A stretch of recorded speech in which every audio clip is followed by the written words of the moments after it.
السلام علیکم، میرے چینل میں خوش آمدید۔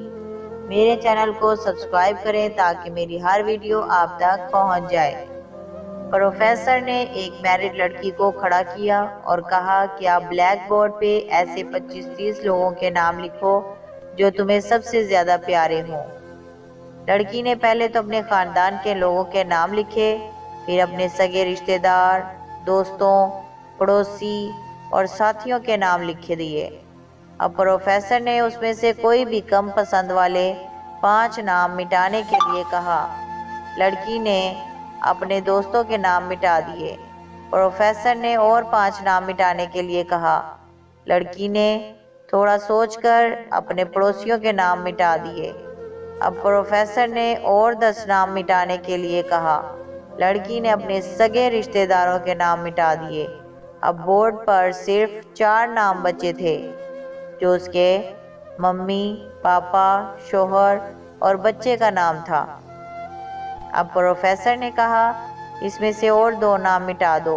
لڑکی کشمکش میں پڑ گئی۔ بہت سوچنے کے بعد، بہت دکھی ہوتے ہوئے، اس نے اپنے ممی پاپا کا نام مٹا دیا۔ تمام لوگ دنگ رہ گئے، لیکن پرسکون تھے، کیونکہ وہ جانتے تھے کہ یہ کھیل صرف وہ لڑکی ہی نہیں کھیل رہی تھی، بلکہ ان کے دماغ میں بھی یہی سب چل رہا تھا۔ اب صرف 2 ہی نام باقی تھے، شوہر اور بیٹے کا۔ پروفیسر نے کہا، اور ایک نام مٹا دو۔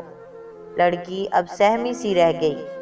بہت سوچنے کے بعد روتے ہوئے اپنے بیٹے کا نام کاٹ دیا۔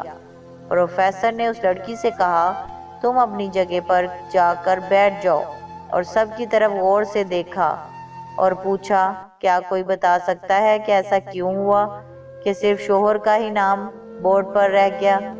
سب خاموش رہے۔ پھر پروفیسر نے اسی لڑکی سے پوچھا کہ اس کی کیا وجہ ہے۔ اس نے جواب دیا کہ میرا شوہر ہی مجھے میرے ماں باپ، بہن بھائی، حتیٰ کہ اپنے بیٹے سے بھی زیادہ عزیز ہے۔ وہ میرے ہر دکھ سکھ کا ساتھی ہے۔ میں اسے ہر وہ بات شیئر کر سکتی ہوں جو میں اپنے بیٹے یا کسی سے بھی شیئر نہیں کر سکتی۔